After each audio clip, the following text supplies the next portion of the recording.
Hello friends, welcome back. இது full stack development video series. இது episode 10.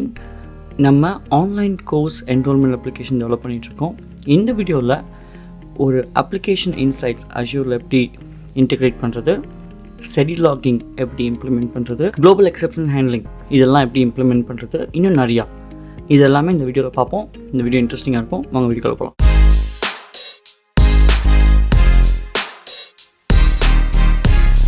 So நம்ம இதுக்கு முன்னாடி வீடியோவில் எப்படி அஷ்யூர் வெப் ஆப் க்ரியேட் பண்ணுறதுன்னு பார்த்தோம் இல்லையா, இன்சைட்ஸ் இல்லாமல். ஸோ நான் portal.azure.comல லாகின் பண்ணிட்டேன். பண்ணதுக்கப்புறம் இந்த சர்ச் பாக்ஸில் வந்து அப்ளிகேஷன் இன்சைட்ஸ் அப்படின்னு நீங்கள் சர்ச் பண்ணுங்கள்.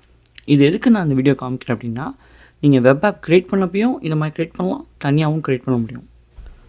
ஓகே, ஸோ ஆப் இன்சைட்ஸை கிளிக் பண்ணுங்கள். இப்போது பேசிக்கான இன்ஃபர்மேஷனை நம்ம இங்கே சூஸ் பண்ணணும். என்னோடய சப்ஸ்கிரிப்ஷன் சூஸ் பண்ணிவிட்டேன், என்னோடய ரிசோர்ஸ் குரூப்பை சூஸ் பண்ணிவிட்டேன். அப்புறம் ஒரு நேம் கொடுக்கணும். நான் நேம் வந்து ஒரு மீனிங்ஃபுல்லாக இருக்கணுங்கிறதுக்காக இப்போ இந்த அப்ளிகேஷன் இன்சைட்ஸ் டெலிமெட்ரிக்ஸ் எல்லாமே வந்து ஏபிஐயை பேஸ் பண்ண ஒரு இது தான் நான் சேவ் பண்ண போகிறேன். ஸோ அதனால நான் smart learn by Karthik dash API அப்படின்னு சூஸ் பண்ண போகிறேன். ஏன்னா அதுதான் at the end of the day அதோட லாக்ஸ் எல்லாமே தான் நான் கலெக்ட் பண்ணுறேன். ஸோ நேமை நான் மாற்ற போகிறேன். நேமுக்கு டிக் மார்க் வந்துச்சு. ஸோ யூனிக்னால எல்லாமே ஓகே. ஸோ பேசிக் திங்ஸ் எல்லாமே ஃபில்அப் பண்ணதுக்கப்புறம் டேக்ஸுங்கிறது ஒன்றும் இல்லை, ஒரு ட்ரேஸ் பண்ணுறதுக்காக கொடுக்கப்படுற ஒரு நேமை. ஸோ அதை பில்லிங்க்கு யூஸ் பண்ணிக்கலாம். ரிவ்யூ க்ரியேட்னு கொடுத்திங்கன்னா க்ரியேட் ஆகிரும். இந்த ஆப் இன்சைட்ஸ் ஃப்ரீ தான் நம்மளுக்கு. ஓகே, இப்போது இந்த க்ரியேட் பண்ண ஆப் இன்சைட்ஸை உங்களோட .NET Core வெப் ஏபிஐக்கு எப்படி இன்டெகிரேட் பண்ணுறதுங்கிறது தான் அடுத்து நம்ம பார்க்க போகிறோம். கொஞ்சம் ஒரு கப்புள் ஆஃப் மினிட்ஸ்க்கு அப்புறம் இந்த ஆப் இன்சைட்ஸ் க்ரியேட் ஆகிரும். ஆல்ரைட், ஸோ க்ரியேட் ஆகிடுச்சு. கோ டு ரிசோர்ஸ் கொடுத்திங்கன்னா இந்த மாதிரி ஓவர் வியூவில் காமிக்கும். நம்மளுக்கு முக்கியமாக தேவைப்பட வேண்டியது இந்த இன்ஸ்ட்ருமெண்டேஷன் கீ. ஸோ கனெக்ஷன் ஸ்ட்ரிங்னு ஒன்று இருக்குது இல்லையா, அதில் இன்ஸ்ட்ருமெண்டேஷன் கீயும் வந்துடும். ஸோ அதை நான் காப்பி பண்ணிட்டேன். மித்தபடி இங்கே வந்து இந்த டேட்டாவெல்லாம் எப்படி காமிக்குதுங்கிறத நம்ம டெமோவில் பார்க்கலாம். ஸோ இப்போ அடுத்து காப்பி பண்ண கனெக்ஷன் ஸ்ட்ரிங்கோட நம்ம .NET Core வெப் ஏபிஐ ப்ராஜெக்டை ஓப்பன் பண்ணிடுவோம். இது github.comல இருக்குது ஆல்ரெடி. ஸோ கவலைப்படாதீங்க. இப்போது நம்ம ஒன் பை ஒன்னாக பார்க்கலாம். இதுக்கு ஃபஸ்ட்டு நம்ம என்ன அப்ளிகேஷன் பேக்கேஜஸ் இன்ஸ்டால் பண்ணணும் அப்படிங்கிற டிஃப்ரென்ஸை காமிக்க போகிறேன். ஸோ இங்கே என்னோடய கோடில் நீங்கள் என்ன பார்க்குறீங்களோ, இந்த ரைட் சைடில் க்ரீன் கலரில் ++ன்னு காமிக்குது இல்லையா, இந்த பேக்கேஜஸ் எல்லாமே தான் நான் ஆட் பண்ணியிருக்கேன். ஸோ serilog.expression, serilog.asp.NET Core, இந்த 6 அப்ளிகேஷன், இந்த 6 பேக்கேஜஸ் நம்ம இன்ஸ்டால் பண்ணணும். ஓகேவா, இதுதான் ஸ்டெப் 1. இன்ஸ்டால் பண்ணதுக்கப்புறம் இந்த அப்ளிகேஷனில் நெக்ஸ்ட் பண்ண வேண்டியது ஒரு 3 மிடில்வேர் நான் ஆட் பண்ணியிருக்கேன். இந்த ரிக்வெஸ்ட் பாடி லாகிங் மிடில்வேர் இது என்ன பண்ணணும்னா இன்கமிங் ரிக்வெஸ்ட்டை கேப்சர் பண்ணி லாக் பண்ணும். அடுத்து ரிக்வெஸ்ட் ரெஸ்பான்ஸ் லாகிங் மிடில்வேர். இந்த மிடில்வேர் என்ன பண்ண போகுது அப்படின்னா .NET Coreல அதே தான் வரக்கூடிய ரிக்வெஸ்ட்டை நம்ம லாக் பண்ண போகிறோம் டெலிமெட்ரிக்ஸில்.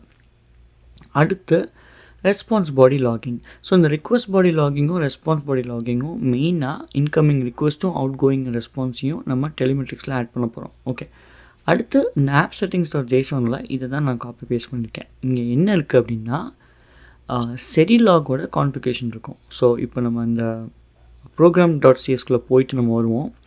program.csக்குள்ளே என்னென்ன இருக்குது அதே தான். ஃபஸ்ட்டு நீங்கள் பார்க்குறது செரிலாகோட லாகின் கான்ஃபிகரேஷன். இது நானாக எழுதலை, இது எல்லாமே செரிலாக் டாக்குமெண்டேஷனில் இருக்குது. அடுத்து லைன் நம்பர் 33 வந்து ஆப் இன்சைட்ஸை இன்டெகிரேட் பண்ணக்கூடிய ஒரு பீஸ் ஆஃப் லைன். அடுத்து நான் ஹைலைட் பண்ணுற எல்லா கோடும் வந்து செரிலாகோட இன்ஃபர்மேஷன். ஸோ பேசிக்கலி செரிலாகையும் வச்சு இன்பில்ட் ஆப் இன்சைட்ஸையும் வச்சு நம்ம நிறையா லாக்ஸை ஜென்ரேட் பண்ண போகிறோம். இப்போ நான் ஹைலைட் பண்ணுறது குளோபல் எக்ஸெப்ஷன் ஹேண்ட்லிங் மிடில்வேர். அடுத்து இருக்க 3 மிடில்வேரையும் நான் ஆட் பண்ணிட்டேன். அவ்வளோதான். ஸோ ரொம்ப சிம்பிள். இப்போ ஆப் செட்டிங்ஸில் போய் என்ன இருக்குதுன்னு பார்ப்போம். இந்த ஆப் செட்டிங்ஸில் இருக்கக்கூடிய இந்த செட்டிங்ஸில் செரிலாகோட இன்ஃபர்மேஷன் இருக்குது. அதாவது எப்படி லாக் பண்ணணும், எங்கே போய் கனெக்ட் பண்ணணுங்கிற கான்ஃபிகரேஷன்ஸ் இங்கே இருக்குது. நம்ம என்ன பண்ணணும்னா அங்கே காப்பி பண்ணோம் இல்லையா, அதை கொண்டு வந்து இங்கே மாற்றணும் கனெக்ஷன் ஸ்ட்ரிங்கில். இந்த ரெண்டையும் மாற்றினதுக்கப்புறம் இந்த அப்ளிகேஷனில் சும்மா இந்த அப்ளிகேஷனோட நேமை கொடுக்குறேன். இதுக்கு முன்னாடி நான் காப்பி பேஸ்ட் பண்ணது வந்து இந்த எக்ஸ்பென்ஸ் ட்ராக்கர் அப்ளிகேஷன் ஒன்று இருந்துச்சு, அதை பேஸ் பண்ணி. இப்போ நான் அதை ரன் பண்ணேன் அப்படின்னா இந்த மாதிரி ஸ்வாகர் வரும். இந்த எண்ட் பாயிண்ட்ஸ் எல்லாமே நான் ரன் பண்ணி இன்டென்ஷனலாக ட்ரிகர் பண்ணுறேன். உங்கள்கிட்ட இன்டர்நெட் இருந்தால் போதும், இந்த மாதிரி நீங்கள் லோக்கலில் ரன் பண்ணாலும் இந்த லாக்ஸ் எல்லாமே ஆட்டோமேட்டிக்காக அந்த கனெக்ஷன்ஸ் நீங்கள் பேஸ் பண்ணி அப்ளிகேஷன் ரன் ஆகிறப்போ இந்த லாக்ஸ் எல்லாமே அஷ்யூர் போர்ட்டலில் நீங்கள் க்ரியேட் பண்ண ஆப் இன்சைட்ஸில் போய் ஆட்டோமேட்டிக்காக போய் சேர்ந்துடும். இது போய் சேர்கிறதுக்கு சில ஒரு 5 மினிட்ஸோ அந்த மாதிரி டிலே இருக்கும். மற்றபடி நீங்கள் இங்கே ஜென்ரேட் பண்ணுற லாக்ஸ் கூட கட்டாயமாக இங்கே வரும். ஸோ ஆஃப்டர் 5 மினிட்ஸ் நீங்கள் பார்த்தீங்கன்னா லாக் எல்லாமே ஜென்ரேட் ஆகிடுச்சு இல்லையா?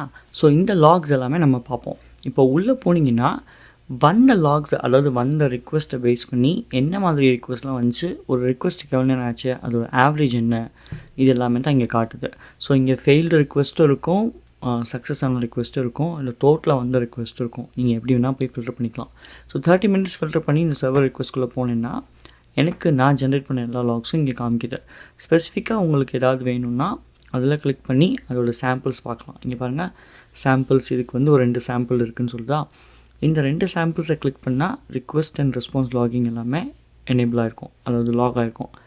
இங்கே பாருங்கள், இந்த இதுக்கு இதான் ரிக்வெஸ்ட், இதுதான் ரெஸ்பான்ஸ், இதுதான் ரெஸ்பான்ஸ் பாடி, இதுதான் நம்ம அமிச்சது. ஸோ அப்ளிகேஷன் இன்சைட்ஸ் எதுக்கு அப்படிங்கிறது இந்த அப்ளிகேஷனோட ஹெல்த்தை மானிட்டர் பண்ணுறதுக்கும் என்ன நடக்குது அப்படிங்கிறது தெரிஞ்சுக்கிறதுக்கு தான். ஸோ இப்போ நீங்கள் ஸ்க்ரீனில் பார்க்குறது எல்லாமே உங்களோட ரிக்வெஸ்ட் எல்லாமே நீங்கள் செக் பண்ணலாம். இன்கேஸ் ஏதாவது எக்ஸெப்ஷன் அடிச்சிச்சோ இல்லை நிறைய ஃபெயிலியர் நடந்தாலோ இதுலேருந்து அலர்ட் செட் பண்ண முடியும், மானிட்டரிங் செட் பண்ண முடியும், மெயில் அனுப்ப முடியும், இந்த மாதிரி நிறைய விஷயங்கள் பண்ண முடியும். ஏன் நம்ம ஒரு அப்ளிகேஷன் ப்ரொடக்ஷன் டிப்ளாய் பண்ணதுக்கப்புறம் இந்த மாதிரி எரர்ஸை பேஸ் பண்ணி ப்ரோஆக்டிவாக அப்ளிகேஷன் என்ன நடக்குதுன்னு தெரிஞ்சுக்கலாம்.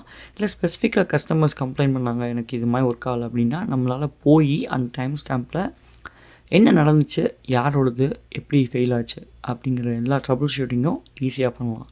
ஸோ ரொம்ப யூஸ்ஃபுல்லான ஒரு வீடியோ, ரொம்ப யூஸ்ஃபுல்லான ஒரு ஃபீச்சர் ஒரு Azure.NET டெவலப்பருக்கு இது கட்டாயமாக தெரிஞ்சிருக்கணும்.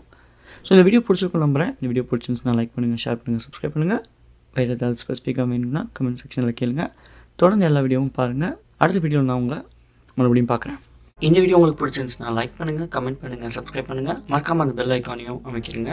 அப்போ தான் நான் பண்ணுற எல்லா வீடியோவும் உங்களுக்கு வந்து சேரும். நன்றி. நான் மீண்டும் உங்களை வேறு வீடியோவில் சந்திக்கிறேன்.